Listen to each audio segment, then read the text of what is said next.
Shavua Tov, Guten Woch. Estamos esta noche en el día 10 de Kislev. Kislev es llamado el mes de la redención, Chodesh HaGeulah en Hasidus. El 10 de Kislev es cuando el Rebbe Dov Ber Shneuri, el segundo Rebbe de Chabad, el Mittel Rebbe, fue liberado de ser capturado y acusado falsamente de haber estado complotando contra el zar de Rusia. Estas acusaciones injuriantes fueron aclaradas, se descubrió, se demostró que eran falsas y el Mittel Rebbe fue puesto en libertad. Y entonces este se llama el día de la Geulah, de la redención del Mittel Rebbe. En Shabbat era el 9 del mes de Kislev, que era el cumpleaños y el aniversario de fallecimiento del Mittel Rebbe.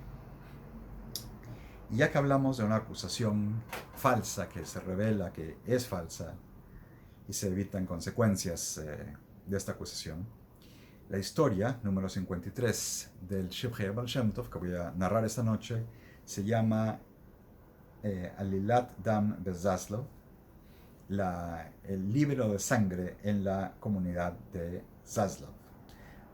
Zaslav, o llamado Izaslav, en el sur de Volinia, de la región de Volinia, al norte de donde vivía el Baal Shem Tov. En ese lugar, probablemente un par de años antes de cuando esa historia es narrada, había habido ya un caso de un libelo de sangre que había resultado primero en un pogrom en el que murieron 5 judíos y luego en que ya me estoy adelantando un poco en la historia, el duque local sufriera un castigo desde el cielo por sus acciones. El autor del libro nos dice: Ot Maaseh Siper Rav Hirsch, otra historia que contó el Rav Hirsch, el yerno del Rav David de Ostra, que mencionamos en las historias anteriores. Y esta historia le pasó al Baal Shem Tov cuando estaba en la comunidad de Zaslav, que vino a pasar con ellos Shabbat unas cuantas semanas. O sea, unas cuantas semanas en las que semana tras semana estaba ahí y Shabbat lo pasaba abiertamente con la comunidad. Usa el plural de Shabbat en la forma Yiddish, Shabbasim, en vez de Shabbatot. Ok, es una observación. Durante el tiempo que el Baal Shem Tov estaba en esta comunidad, se encontró el cadáver de un gentil en el campo.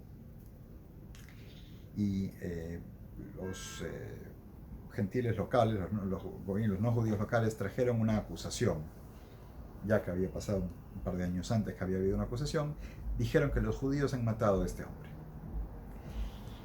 El libelo de sangre, que es una acusación, una calumnia de origen medieval, sostiene que los judíos sacrifican o secuestran y sacrifican a gentiles o a cristianos o a niños cristianos para desangrarlos y de su sangre, una vez que han muerto, mezclarla con la masa con la que se va a hacer la matzá de Pesach.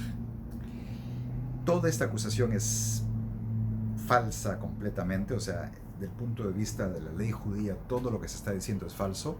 Se prohíbe el secuestrar, no existen sacrificios humanos, asesinato está prohibido, por supuesto, no existen rituales en los que hay que desangrar a una persona para causarle daño, no se colecta ritualmente la sangre humana y cualquier sangre que caiga en el preparado de la matzá, aun si ocurriera completamente de manera accidental, descalifica la matzá para ser usada para Pesach.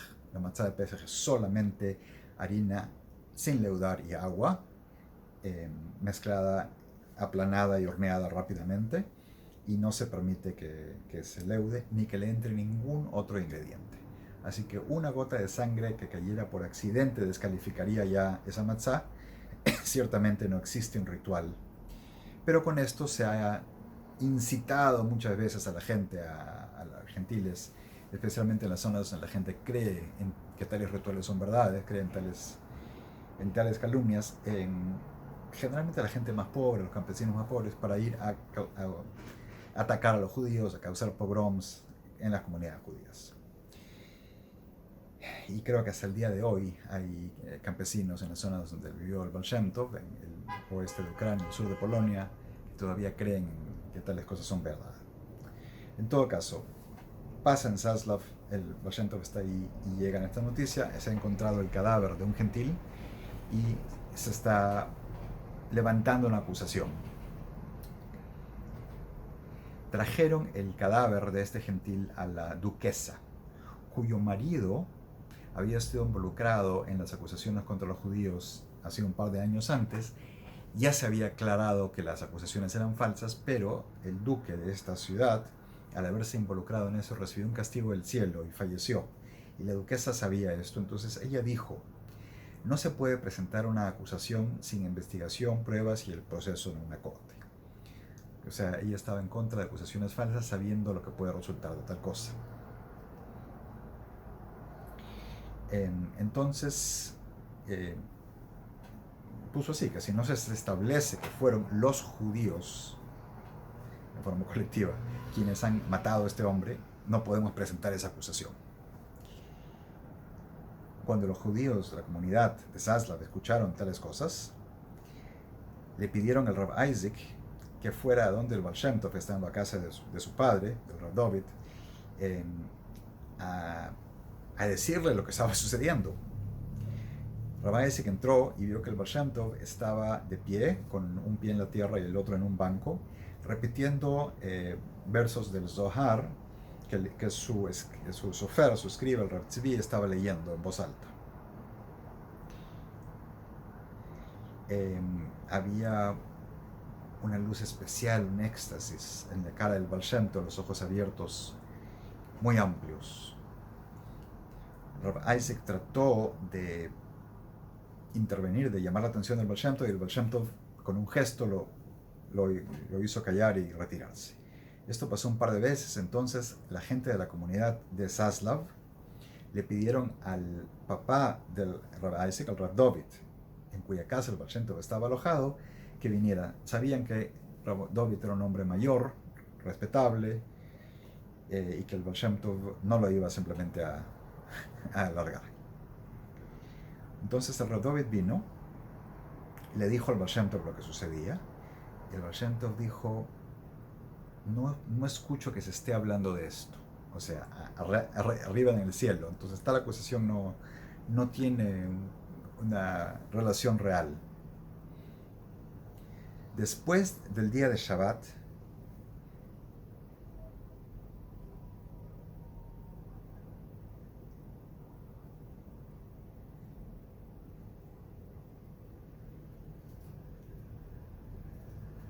y bueno, la gente estaba ya hablando sobre la Alilat Dam, sobre la acusación. Entonces el Baal Shem Tov pidió que le prepararan el agua de la mikve, que le calentaran agua para meterse a la mikve, y que él iba a encargarse de esto. Escuché sobre algunos tzadikim que cuando entran a la mikve tienen grandes revelaciones, especialmente del Baal Shem Tov y los Hasidim. Así pues, el Baal Shem Tov entró a la mikve y cuando salió dijo: no se preocupen, no tengan miedo, no hay nada de qué preocuparse, no hay ninguna duda en todo, nada. Pero la gente de la comunidad aún estaba consternada y averiguaron que la duquesa le había pedido a su médico personal que viniera con sus estudiantes de medicina a inspeccionar el cadáver, básicamente a hacer una autopsia, a determinar si siquiera había sido asesinado o había muerto de otra causa. Ciertamente, para presentar una acusación de asesinato hay que establecer que el cadáver ha sido muerto por asesinato, si no, no hay cuerpo del delito, no hay caso alguno. La gente de la comunidad dudaba de lo que el Baal Shem Tov había dicho. Entonces fueron y le pagaron a este doctor 30 monedas doradas, monedas de oro, como una coima, para que convencerlo de que de todas maneras llegue a la determinación conveniente. Gracias a Dios esto no se supo, porque hubiera sido peor cuando hay una acusación de asesinato que se descubre que alguien está tratando de encubrirlo con pagos de coima. Eso parecería ser una confesión de culpa. Y no era necesario, el doctor iba a determinar de todas maneras que este cadáver había muerto de causas naturales, no había sido asesinado. La gente tenía ese temor, y por el temor se expusieron a meterse en un problema mayor. En todo caso, se establece: el cadáver ha muerto por otras causas, no hay ninguna marca de haber sido desangrado o desangrado a morir. Por lo tanto, la acusación de asesinato ritual es falsa. El jefe de la comunidad, del Bet Din de la comunidad de Zaslav, que era el cuñado del Rav David, fue a preguntarle al Baal Shem Tov: ¿por qué no nos dejaste saber que se iba a encontrar este cadáver de este Nohri, de este Nohu, para empezar? Que había un cadáver en el campo y que no nos asustáramos. ¿Por qué pasar por todo este proceso en vez de decirnos desde un principio esto? El Baal Shem Tov le dijo: yo recé, yo pedí, y en la mikvah se me reveló así, que iba a tener que pasar por cierta prueba, cierto momento de preocupación. ¿Por qué? Porque tengo que hacer teshuvah, cometí la omisión de decir el hesped, la eulogía cuando el fallecimiento de un gran Talmid Jajam, el Rav Chaim de Brot. En la Gemara, en Masejet Shabbat, explica cuán importante es hacer un hesped por un Talmid Jajam. Hesped, la eulogía. Luego el Baal Shem Tov se dirige al Rav de la comunidad de Zaslav, que le ha hecho esa pregunta, y le dice: tú sabes, o crees que no me he dado cuenta, las veces que te has escondido en la casa de baños donde uno se prepara para la mikve, o debajo del zapsal, del banco del cuarto de la mikve, ¿no? Para verme cuando tenía estas revelaciones en la mikve. Y el Rav admitió que esto era verdad. Entonces el Baal Shem Tov, a pesar de estar en sus grandes trances y revelaciones, sabía lo que estaba aquí pasando. La historia tiene pues 3 partes. Yo tuve que revisarla para entenderla bien. La historia de la Alilat Dam, la parte en la que la Alilat Dam es la acusación, ¿no?, de libelo de sangre, el hecho de que trajeron el cadáver a ser inspeccionado por la duquesa, porque la duquesa no quería levantar una acusación sin pruebas, el que la comunidad no le quería creer al Baal Shem Tov, que el Baal Shem Tov fue a la mikve, ¿no? Y luego la última parte es esta conversación con el Rav de Zaslav: ¿por qué no se reveló de un principio? Que siempre la respuesta verdadera es que, bueno, Hashem decide cuándo revela las cosas, incluso los más grandes de los tzadikim. Pero Baal Shem Tov necesitaba esa teshuvah. Sea que toda la verdad que tiene que ser revelada se nos sea revelada para el bien, para la forma beneficiosa, que la Geulah, la redención, la vivamos, la veamos, la tengamos, no solamente frente a nuestros ojos, pero la podamos ver, y que sea una buena semana. Shavua Tov, Akut Tevach.